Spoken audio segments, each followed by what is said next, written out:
آج کا یہ بیان عام نہیں ہے۔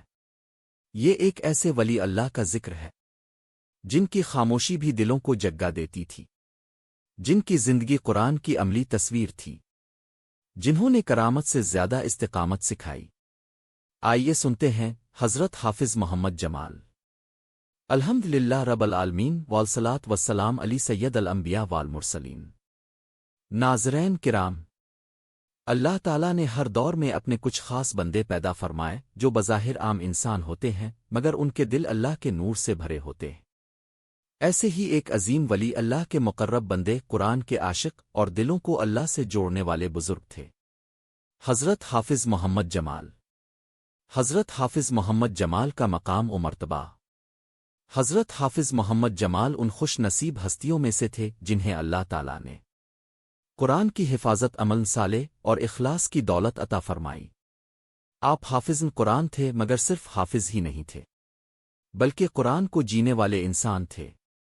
آپ کی زندگی قرآن کی عملی تفسیر تھی، قرآن سے غیر معمولی تعلق۔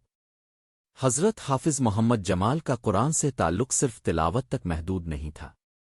آپ فرمایا کرتے تھے، قرآن وہ آئینہ ہے جس میں انسان خود کو دیکھ لے تو سانور جاتا ہے۔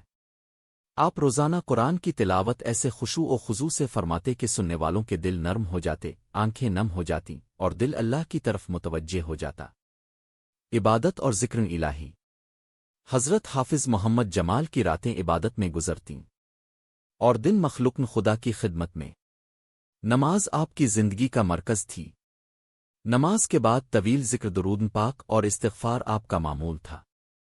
آپ فرمایا کرتے تھے، دل کی سختی کا علاج صرف ذکر الہی ہے، عاجزی اور سادگی۔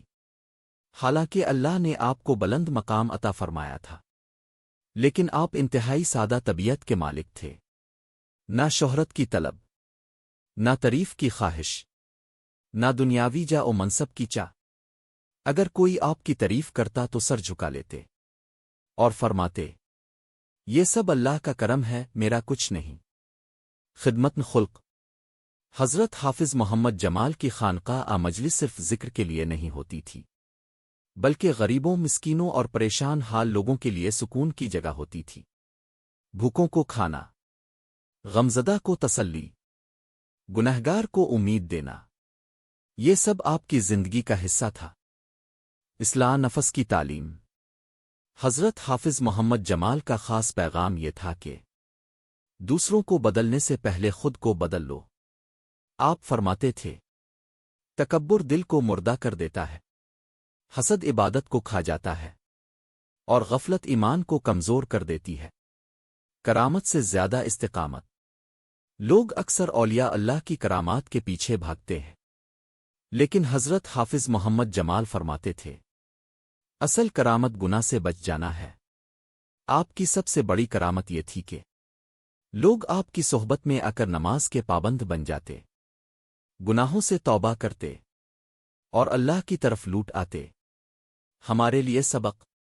ناظرین کرام، حضرت حافظ محمد جمال کی زندگی ہمیں یہ سکھاتی ہے کہ قرآن کو صرف پڑھنا نہیں، جینا ہے۔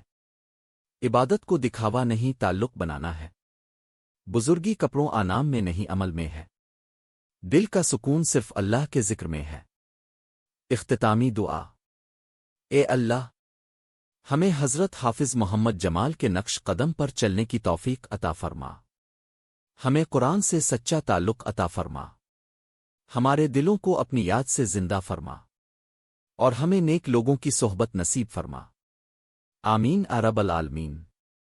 ناظرین کرام، اگر آج کا یہ بیان آپ کے دل کو چھو گیا ہو، اگر ان اولیاء اللہ کے تذکرے سے آپ کے دل میں سکون اترا ہو، اگر آپ بھی روحانی روشنی، ایمان کی تازگی اور دل کا اطمینان چاہتے ہیں تو ابھی اسی وقت ہمارے چینل اولیاء ملتان کو سبسکرائب کر لیجئے۔ یہ چینل صرف ویڈیوز کا مجموعہ نہیں، یہ ملتان کے اولیاء اللہ کی خوشبو ہے۔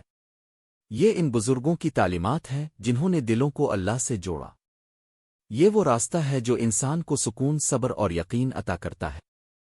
سبسکرائب کرنے کے ساتھ بیل آئیکن کو بھی لازمی دبائیں تاکہ جب بھی ہم کسی ولی اللہ کا ایمان افروز واقعہ، کوئی روح کو جھنجھوڑ دینے والا بیان عادل کو نرم کر دینے والی نصیحت لے کر آئیں تو آپ تک سب سے پہلے پہنچے۔ اگر آپ چاہتے ہیں کہ آپ کی زندگی میں بھی برکت آئے، دل کی بے چینی ختم ہو اور روح کو اللہ کے قریب ہونے کا احساس ملے، تو اولیاء ملتان کے ساتھ جڑے رہیے۔ اس ویڈیو کو لائک کریں تاکہ یہ پیغام زیادہ سے زیادہ لوگوں تک پہنچے۔